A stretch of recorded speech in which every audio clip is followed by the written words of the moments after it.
अस्सलाम वालेकुम स्टूडेंट्स, कैसे हैं आप सब। बच्चों स्टार्ट करते हैं आज का लेक्चर। कल हमने क्वांटम नंबर्स के बारे में पढ़ा था। फर्स्ट 2 क्वांटम नंबर्स को हमने डिटेल के अंदर देखा था। आपने उसकी प्रैक्टिस भी की होगी। हमने प्रिंसिपल क्वांटम नंबर देखा, देन हमने उसके बाद देखा एजीम्यूथल क्वांटम नंबर। उसको हम थोड़ा सा रिवाइज कर लेते हैं। प्रिंसिपल क्वांटम नंबर हमें मेन एनर्जी लेवल्स के बारे में बताता है, मेन शेल्स के बारे में बताता है। हमने प्रिंसिपल क्वांटम नंबर के अंदर हमने जिन शेल्स को देखा था वो हमारे पास थे K, L, M, N, different shells को देखा था। एंड एजीम्यूथल क्वांटम नंबर के अंदर हमने फर्दर सब शेल्स की बात की थी, like S, P, D, F के शेल्स फर्दर सब शेल्स के अंदर किस तरह से डिस्ट्रीब्यूटेड होते हैं। और फिर हमने नेक्स्ट देखा था कि अगर हमारे पास एन की जो भी वैल्यू होगी उसके लिए एल की वैल्यू क्या होगी। उसमें हमने एक कंपैरिजन चार्ट भी बना के देखा, ओवरऑल ऑर्बिटल्स की शेप्स को देखा। ठीक है, उन सारी चीज़ों को हमने डिटेल के अंदर डिस्कस किया था।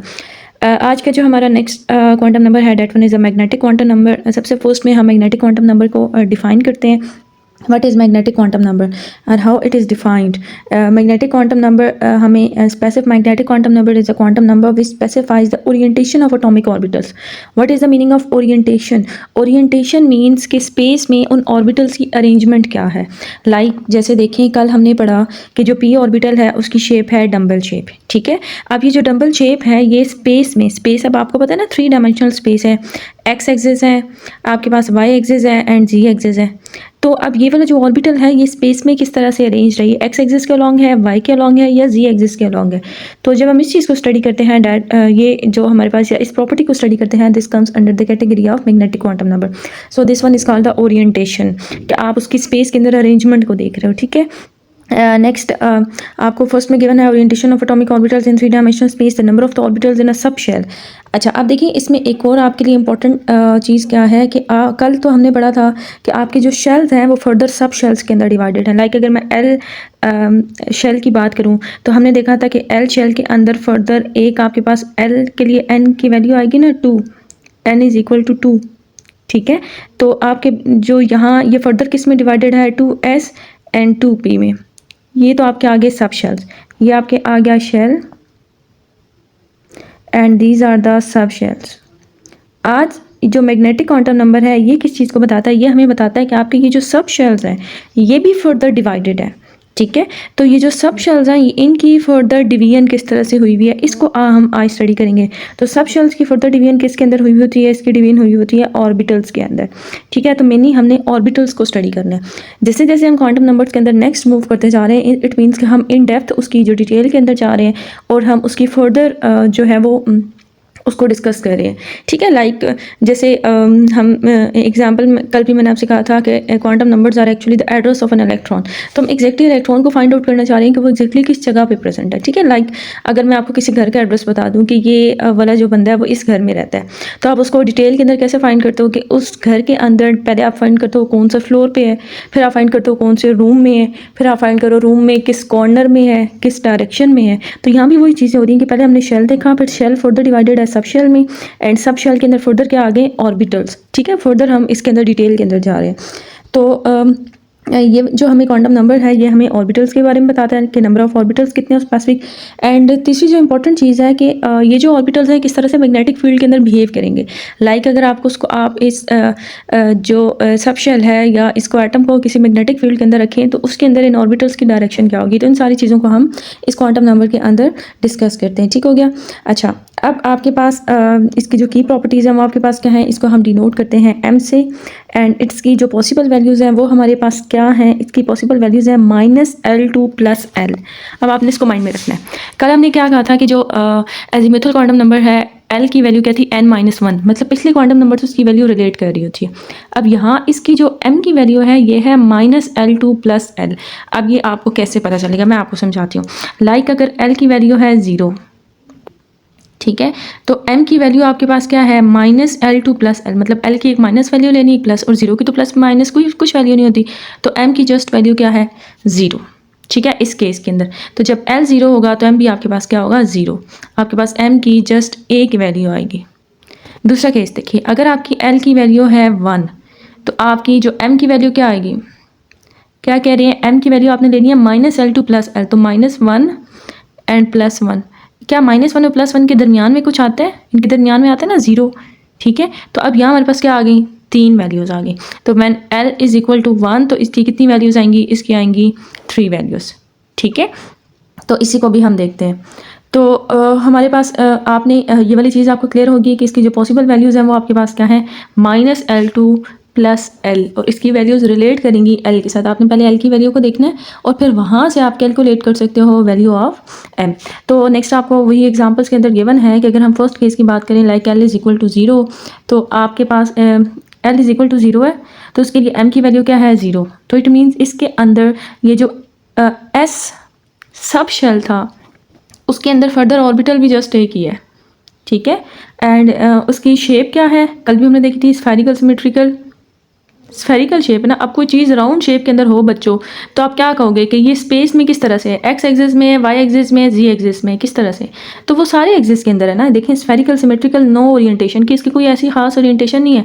हम ये नहीं कह सकते कि एक्स एक्सिस वाई एक्सिस, क्योंकि ये सारे एक्सिस के अंदर इक्वली है, ठीक है। और इसकी एग्जांपल आपके पास क्या है, 1s 2s ऑर्बिटल, एस के जो सारे ऑर्बिटल्स हैं उनकी सबकी ओरिएंटेशन इसी तरह से, ठीक है। तो ये हमारे पास आगे एस ऑर्बिटल की बात। उसके बाद हम नेक्स्ट मूव करें, आपके पास नेक्स्ट केस है when L is equal to 1, जिसको अभी हमने देखा। जब L इज इक्वल टू 1 है तो M की क्या वैल्यूज़ है according to rule, -L2 plus L, क्या वैल्यू, -1 0 प्लस 1, तो कितने ऑर्बिटल्स आ गए, 1 2 3, कितने ऑर्बिटल्स आ गए, 3 ऑर्बिटल्स आ गए। अब तो इट मीन्स ये जो P आपके पास सब शेल है, ये फर्दर डिस्ट्रीब्यूटेड है 3 ऑर्बिटल्स के अंदर। इसके अंदर फर्दर कितने हैं, 3 ऑर्बिटल्स हैं, ठीक है। अब वो जो 3 ऑर्बिटल्स हैं वो कौन कौन से हैं, उनकी वैल्यूज़ क्या हैं, -1 0 एंड +1, ठीक है। अभी हमने कैलकुलेट भी किया। तो क्या कह रहे हैं कि -1 को हम क्या कहते हैं, -1 को डिनोट करते हैं Px से, 0 को डिनोट करते हैं Py से, एंड प्लस को डिनोट करते हैं Pz से। ये आपके पास है Pz, Py एंड Pz, ठीक है। ये आपके पास है Py and this one is the Pz। तो आपके पास Px Py एंड Pz। अब ये Px Py Pz का मतलब क्या है कि ये जो ऑर्बिटल्स हैं ये स्पेस के अंदर इनकी जो ओरिएंटेशन है इन्हीं एक्सिस के ऊपर है। लाइक x, Px का मतलब है x एक्सिस के ऊपर है ये, ठीक है। अभी हम नेक्स्ट इनकी शेप्स को भी देखेंगे। Py का मतलब है y एक्सिस फिर z एक्सिस। तो आपके जो p ऑर्बिटल्स हैं वो 3 टाइप्स के होते हैं, एक Px वाले, Py वाले एंड P। तो आप क्या कहते हो कि जो P सब शेल था वो फर्दर उसकी डिस्ट्रीब्यूशन हो गई है कि इसके अंदर 3 सब शेल्स के 3 ऑर्बिटल्स के अंदर। अब P को भी हमने फर्दर ब्रेक कर लिया 3 के अंदर, ठीक हो गया। अच्छा, दूसरी इंपॉर्टेंट चीज़ आपने माइंड में रखनी है कि आपका जो आपने इससे पहले फार्मूलाज देखे ना, शेल के अंदर इलेक्ट्रॉन को काउंट करने के, सब शेल के अंदर इलेक्ट्रॉन को काउंट करने के, लेकिन ऑर्बिटल के अंदर इलेक्ट्रॉन को काउंट करने का कोई फार्मूला नहीं है। क्यों, रीज़न क्या है, because every orbital contains always will contain 2 number of electron, ठीक है। आपके पास 2 उसके अंदर इलेक्ट्रॉन्स होंगे मैक्सिमम। आपके पास क्या है कि ईच ऑर्बिटल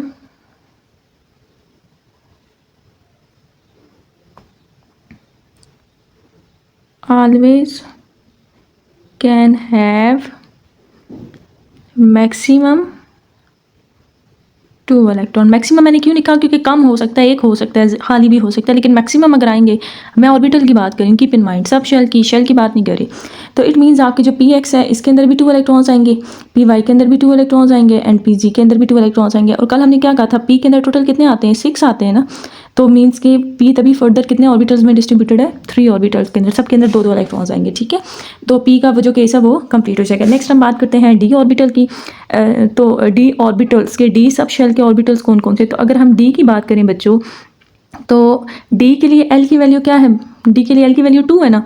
तो D जो सब शेल है वो फर्दर कितने में, वैल्यू 2 का मतलब है -2 -1 0 +1 एंड +2, ठीक है। तो अब ये कितने ऑर्बिटल्स हो गए D के हमारे पास ऑर्बिटल्स हो गए 5 ऑर्बिटल्स। D में कितने ऑर्बिटल्स हैं, 5। अब इन 5 ऑर्बिटल्स को हम नेम किस तरह से करते हैं, आपके पास ये जो -2 इसको हम कहते हैं dxy, आपने इसको मेमोराइज करना है।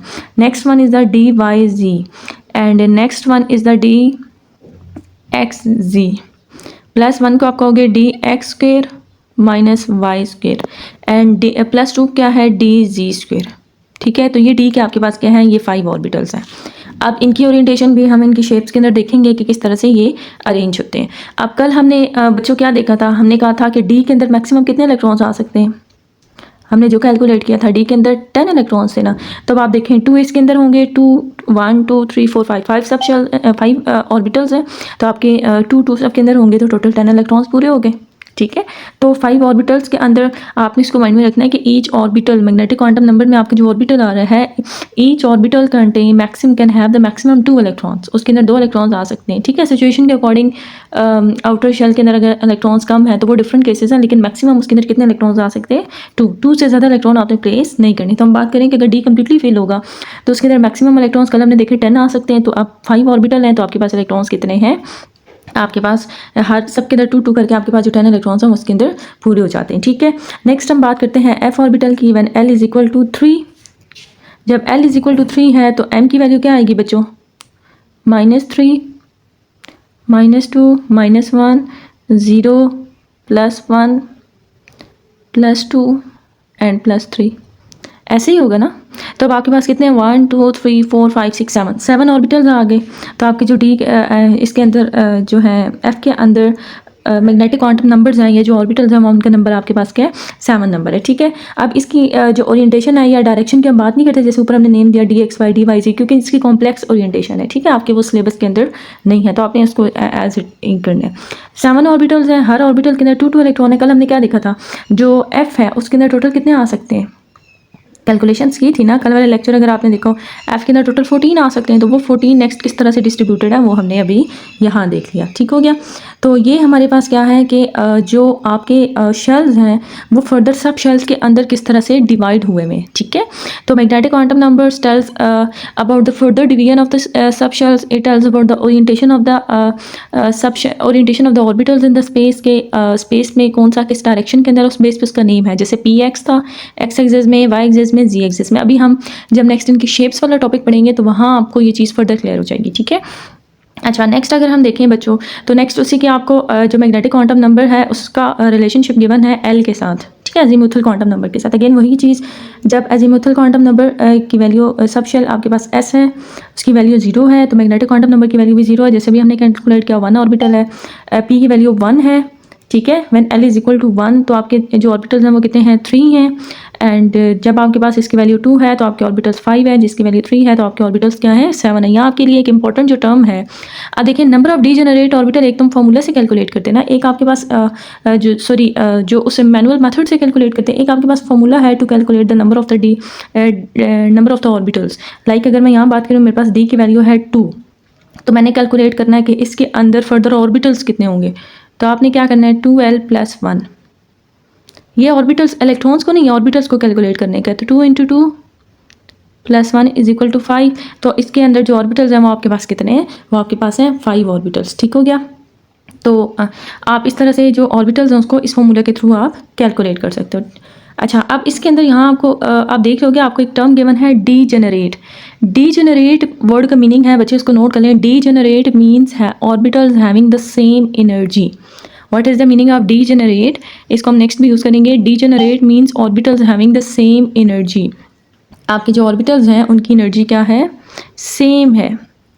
मीन्स जो पी के तीनों ऑर्बिटल्स हैं ना, लाइक अगर मैं यहाँ बात करूँ तो PX PY PZ, इनकी स्पेस के अंदर ओरिएंटेशन तो डिफरेंट है लेकिन इनकी एनर्जी क्या है, सेम है। So these are called the degenerate orbitals.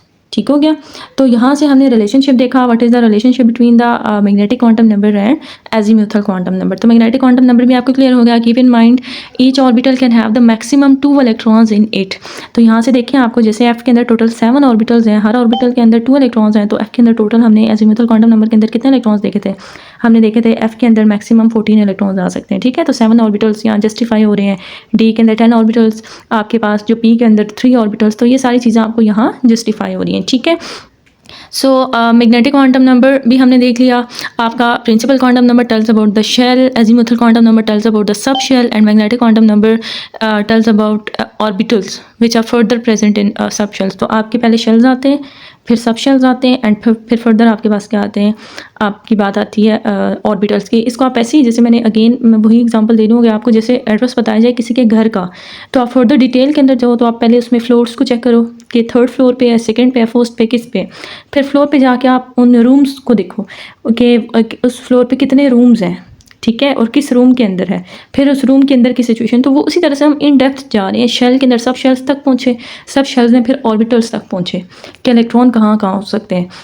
उसके बाद नेक्स्ट बच्चों लास्ट आपके पास क्वांटम नंबर है spin quantum number. As a name indicates it tells about the spin of the electron. आपके पास जो इलेक्ट्रॉन है वो जब न्यूक्लियस के बाहर मूव कर रहा है, तो एक तो वो राउंड शेप के अंदर इलेक्ट्रॉन मूव कर रहा है, सर्कुलर वे के अंदर ना इलेक्ट्रॉन मूव कर रहा है। सेकेंडली इलेक्ट्रॉन आपके पास क्या कर रहा है, इलेक्ट्रॉन अपनी पोजिशन के अलॉन्ग इलेक्ट्रॉन स्पिन भी कर रहा है। जैसे अर्थ की मूवमेंट है ना, अर्थ एक तो सन के अराउंड रिवॉल्व कर रही है, सेकेंडली जो अर्थ है वो आपके पास क्या कर रही है, अपनी एक्सिस के लॉन्ग स्पिन कर रही है। तो स्पिन मीन्स अपनी एक्सिस के लॉन्ग क्या करना, ऐसे मूव करना, ठीक है, सर्कुलर वे के अंदर गोल गोल मूव करना, जैसे ये आपको गिवन है, ठीक है।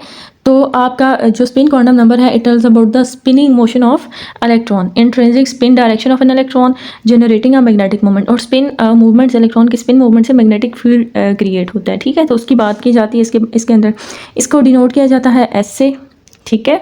एंड अगर इलेक्ट्रॉन मूव करे क्लॉकवाइज, ठीक है, जैसे क्लॉक की मूवमेंट है तो आपका जो आप उस स्पिन को रिप्रेजेंट करते हो इस तरह से अपवर्ड एरो से, और अगर इलेक्ट्रॉन मूव करे एंटी क्लॉकवाइज या काउंटर क्लॉकवाइज, ठीक है, एंटी क्लॉकवाइज क्लॉक की मूवमेंट के अगेंस्ट उसको आप किस तरह से रिप्रेजेंट करते हो, दूसरे ऑपोजिट साइन से। उसके साथ हम जो यूज़ करते हैं स्पिन का जो नंबर यूज़ करते हैं +1/2 क्लॉकवाइज के लिए, -1/2 एंटी क्लॉकवाइज के लिए, ठीक है। अब इसके अंदर हम क्या बात करेंगे इसके अंदर, क्योंकि हम पिछले केस में ऑर्बिटल तक तो पहुंच चुके थे ना, हम यहाँ तक तो पहुंच चुके थे कि आपके जो इलेक्ट्रॉन हैं वो ऑर्बिटल्स के अंदर हैं, और हर ऑर्बिटल के अंदर कितने इलेक्ट्रॉन्स आते हैं बच्चों, हर ऑर्बिटल के अंदर आते हैं 2 इलेक्ट्रॉन, 2 से ज़्यादा इलेक्ट्रॉन किसी भी ऑर्बिटल के अंदर नहीं आ सकते, ठीक है। तो अब हम ये बात करें कि ऑर्बिटल के अंदर वो जो 2 इलेक्ट्रॉन हैं उनकी स्पिन कैसी है। तो आपको जो स्पिन क्वांटम नंबर है ये क्या कहते हैं कि कोई भी एक ऑर्बिटल अगर है, अगर मैं बात करूं जैसे यहाँ एग्जांपल आपकी हीलियम की एग्जांपल है, तो हीलियम की एग्जांपल ले लेते हैं कि आपके पास हीलियम के अंदर इलेक्ट्रॉन है, एस के अंदर 2 इलेक्ट्रॉन्स हैं, ठीक है। तो ऐसा आपका ऑर्बिटल है, तो ऑर्बिटल के अंदर ये जो 2 इलेक्ट्रॉन है ये किस तरह से प्रेजेंट है, इनकी डायरेक्शन क्या है। तो कह रहे हैं कि एक जो इलेक्ट्रॉन है वो अगर क्लॉकवाइज है तो साथ जो दूसरा इलेक्ट्रॉन है वो ऑपोजिट स्पिन के अंदर एंटी क्लॉकवाइज होना चाहिए, ठीक है। जो 2 इलेक्ट्रॉन्स हैं ये दोनों के दोनों क्या है, ये एक दूसरे के ऑपोजिट स्पिन के अंदर है। ऐसे नहीं हो सकता कि एक इलेक्ट्रॉन क्लॉकवाइज है तो दूसरा भी क्लॉकवाइज है, या एक इलेक्ट्रॉन एंटी क्लॉकवाइज है तो दूसरा भी एंटी क्लॉकवाइज है, तो ये दोनों केसेस पॉसिबल नहीं है आपके पास ये वाला केस। तो स्पिन क्वांटम नंबर आपको बताता है कि किसी भी ऑर्बिटल के अंदर अगर इलेक्ट्रॉन्स प्रेजेंट हैं, 2 इलेक्ट्रॉन प्रेजेंट हैं, तो वो दोनों इलेक्ट्रॉन के होंगे एक दूसरे के साथ ऑपोजिट स्पिन के अंदर प्रेजेंट होंगे, ठीक है। तो उनकी स्पिन को हम इस तरह से रिप्रेजेंट करते हैं।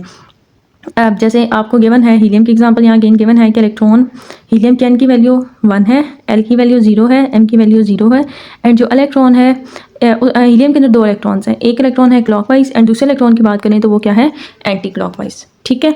तो इस तरह से देखिए हमने हीलियम के अंदर सारे के सारे जो इलेक्ट्रॉन हैं उनको हमने एग्जैक्टली जो सारे क्वांटम नंबर्स हैं उनके थ्रू हमने एक्सप्लेन कर दिया, ठीक है। देखें अब वही मैं आपको चीज़ दोबारा समझाऊँ कि हीलियम की कन्फिग्रेशन है 1s2, ठीक है। अब आपने ये देखा ना, अब आप मुझे बताएं कि इसमें इलेक्ट्रॉन का एग्जैक्टली एड्रेस बताएं, तो आप सारे क्वांटम नंबर्स को यूज़ करें। आप बताओगे एन की वैल्यू क्या है, प्रिंसिपल क्वांटम नंबर की वैल्यू 1 है, आप यहाँ से देखोगे। उसके बाद आप देखोगे अजीमुथल क्वांटम नंबर को एस से देखोगे, एस की वैल्यू क्या है 0, सॉरी एल की वैल्यू क्या है 0, तो एस की वैल्यू जो एस है वो डिनोट करते हैं ना एल की वैल्यू 0। एंड इस केस के अंदर एम की वैल्यू क्या है, एम की वैल्यू भी क्या है 0। एंड अगर हम ये जो 2 इलेक्ट्रॉन है इलेक्ट्रॉन की बात करें तो एक इलेक्ट्रॉन आपके पास क्या है, क्लॉकवाइज है, एंड सेकंड इलेक्ट्रॉन आपके पास क्या है, एंटी क्लॉकवाइज है। तो मैंने इस इलेक्ट्रॉन की ये जो इलेक्ट्रॉन है इस इलेक्ट्रॉन का एग्जैक्ट एड्रेस आपको बता दिया कि ये इलेक्ट्रॉन आपका फर्स्ट शेल के अंदर प्रेजेंट है, उसके अंदर ये S orbital S sub shell के अंदर प्रेजेंट है, जिसके अंदर फर्दर ये एस ऑर्बिटल के अंदर प्रेजेंट है, और इसकी जो स्पिन है ये क्लॉकवाइज है। और दूसरे इलेक्ट्रॉन की बात करें तो हम कहें इसकी स्पिन क्या है, एंटी क्लॉकवाइज है। तो इस तरह से आपके पास ये जो क्वांटम नंबर्स हैं ये आपको एग्जैक्टली जो इलेक्ट्रॉन है उसके एड्रेस के बारे में आइडिया देते हैं, ठीक है। आपको एग्जैक्टली इलेक्ट्रॉन का आइडिया हो जाता है कि इलेक्ट्रॉन एग्जैक्टली किस जगह के ऊपर प्रेजेंट है, ठीक हो गया। चलिए ये हमारे पास स्पिन जो क्वांटम नंबर सही ओवरऑल थे। नेक्स्ट आपको बच्चों एक overall quantum number chart given है जिसके अंदर सारे के सारे क्वांटम नंबर्स को डिस्कस किया हुआ है, और यहाँ से आपको चीज़ें फर्दर क्लियर हो जाएंगी। यहाँ सारे क्वांटम नंबर्स के हमारे पास जो डिस्ट्रीब्यूशन है वो किस तरह से हुई है, यहाँ देखें। सबसे फर्स्ट में आपको गिवन है स्टूडेंट्स के शेल को अगर आप देखें तो वेट अच्छा, अगर हम इसको ऐसे ही रख लेते हैं। सबसे फर्स्ट में अगर हम के शेल की बात करें, सबसे पहला वाला शेल उसके लिए आपकी एन की वैल्यू क्या थी 1, आपने इसको माइंड में रखना है। तो के लिए एल की वैल्यू 1 है, तो आपकी जो एल की वैल्यू थी वो क्या थी, हमने जो कल रिलेशनशिप से देखें कि एन की वैल्यू 1 है तो एल की वैल्यू क्या होगी 0 according to the formula n-1। तो एल की वैल्यू 0 है तो एम की वैल्यू भी 0 है, ठीक है। और ऑर्बिटल एक ही है ना, जस्ट 1 ऑर्बिटल है, आपको गिवन है नंबर ऑफ ऑर्बिटल इस केस में एक है, और उनका स्पिन क्वांटम नंबर क्या होगा, एक +1/2 और एक क्या है -1/2, ठीक हो गया। एंड नेम ऑफ ऑर्बिटल, इस ऑर्बिटल का नेम क्या है 1s। कल जैसे मैंने आपको बताया था 1 कहाँ से आएगा यहाँ से, और s कहाँ से आएगा इस 0 वाली वैल्यू से। एंड इसके अंदर नंबर ऑफ इलेक्ट्रॉन्स कितने हैं 2। तो पहले शेल के अंदर पूरी कहानी यही है। तो फर्स्ट हम ये बात करते हैं कि के शेल के अंदर टोटल कितने इलेक्ट्रॉन्स आ सकते हैं, 2 इलेक्ट्रॉन आ सकते हैं, ठीक है। सेकेंड जो एल शेल है, इसकी जब आप एल वैल्यू निकालें तो इसकी 2 वैल्यूज़ आती थी 0 एंड 1। आप दोबारा उसको रिवाइज करें ना मैग्नेटिक क्वांटम नंबर को और एजीमुथल क्वांटम नंबर को, उसको डिटेल के अंदर आप दोबारा देखेंगे। तो एल की वैल्यू थी आपके पास 0 एंड 1। आप इन एल की वैल्यू से एम की वैल्यू निकालें तो 0 के लिए तो 0 ही है, और 1 के लिए कितनी आ रही है, फर्दर 3 वैल्यूज़ आ रही है, ठीक है। और इन तीन ऑर्बिटल्स हैं, तो इन 3 ऑर्बिटल के अंदर इसके अंदर भी 2 इलेक्ट्रॉन है, इसके अंदर भी 2 इलेक्ट्रॉन है, इसके अंदर भी 2 इलेक्ट्रॉन है, ठीक है। और इस 0 वाले के अंदर तो है ही 2 इलेक्ट्रॉन। तो अब ये plus half and minus half का मतलब क्या है कि आधे इलेक्ट्रॉन हर ऑर्बिटल के अंदर, एक इलेक्ट्रॉन क्लॉकवाइज है और एक इलेक्ट्रॉन एंटी क्लॉकवाइज है। नंबर ऑफ ऑर्बिटल्स यहाँ 3 है as we already know, and इसका नेम क्या है 2p, ऊपर वाले का नेम क्या है 2s। तो 2s के अंदर टोटल 2 इलेक्ट्रॉन्स हैं, 2p के अंदर देखें 2 2 2 6 इलेक्ट्रॉन्स आ गए ना, तो 2 और 6 टोटल इलेक्ट्रॉन्स क्या हो गए 8। तो जो हम कहते हैं ना कि कैल शेल के अंदर 8 इलेक्ट्रॉन है, तो वो चीज़ यहाँ इस सारे प्रोसेस से जस्टिफाई होगी। या आपका इंपॉर्टेंट क्वेश्चन भी आ सकता है कि how you can justify that there are 8 electrons in the L shell. तो फर्दर डिफरेंट क्वांटम नंबर्स के थ्रू आप उसको एक्सप्लेन करते हो किस तरह से उसके अंदर 8 इलेक्ट्रॉन्स हैं। नेक्स्ट हम बात करते हैं थर्ड शेल की, which one is the M shell. इसके लिए आपकी जो वैल्यूज़ हैं 0 1 2, ठीक हो गया। आपका जो 0 के केस में तो 0 है, 1 के केस में 3 है, एंड 2 के केस में आपके पास क्या है 5 ऑर्बिटल्स हैं। नंबर ऑफ ऑर्बिटल्स आपको गिवन है, और उनके आपको जो नेम है ऑर्बिटल की वो क्या है 3s। ये 3 हमेशा यहीं से आएगा, 3s 3p 3d। s के अंदर 2 इलेक्ट्रॉन्स हैं, p के अंदर 6 हैं, d के अंदर 10 है। ये d के अंदर 10 ना हम यहाँ से भी जस्टिफाई कर सकते हैं कि d के अंदर 5 ऑर्बिटल्स हैं तो 10 इलेक्ट्रॉन्स, टोटल इलेक्ट्रॉन्स कितने होंगे 18, ठीक है। Next D sub sorry L shell, fourth shell, जिसके लिए एल की वैल्यू 0 1 2 3, और उसके मैग्नेटिक क्वांटम नंबर्स निकालें तो आपके उसी तरह से 3 के लिए 7, 2 के लिए 5 डिफरेंट आएंगे, और वो क्या है 4s 4p 4d 4f। And इनके अंदर आप बच्चों इलेक्ट्रॉन्स कैलकुलेट करें तो आपकी देखें F के अंदर 14, T के अंदर 10, P के अंदर 6, तो ओवरऑल आपके पास इलेक्ट्रॉन्स कितने आएंगे 32। तो आप बता कर सकते हो कि फोर्थ शेल के अंदर जो एल शेल है उसके अंदर 32 इलेक्ट्रॉन्स कहाँ होंगे, ठीक है। उसके जो इलेक्ट्रॉन्स हैं वो कौन कौन से डिफरेंट सब शेल, डिफरेंट ऑर्बिटल्स इन सब के अंदर। ये देखिए ना, ये आपके पास ऑर्बिटल्स हैं, तो ये टोटल आपके पास 16 बन रहे होंगे। आप ओवरऑल कैलकुलेट करोगे 7 + 5 + 3 + 0 सॉरी +1। तो अब आपके पास यहाँ कितने आ गए टोटल 16, और हर ऑर्बिटल के अंदर मैक्सिमम 2 इलेक्ट्रॉन्स आ सकते हैं, तो आपके पास यहाँ 32 इलेक्ट्रॉन जस्टिफाई हो जाते हैं, ठीक है। इसको आप ध्यान से देखेंगे, काफ़ी इंपॉर्टेंट टॉपिक था या समझने वाला टॉपिक है, तो बार बार प्रैक्टिस करोगे तो ये चीज़ें आपको फर्दर क्लियर होंगी, ठीक है। तो आपका काफ़ी इंपॉर्टेंट क्वेश्चन है कि how you can justify that L shell can have maximum of 32 electrons, ठीक है, या L shell can occupy maximum of 32 electrons. तो आप इसको यहाँ से जस्टिफाई कर सकते हैं, ठीक हो गया।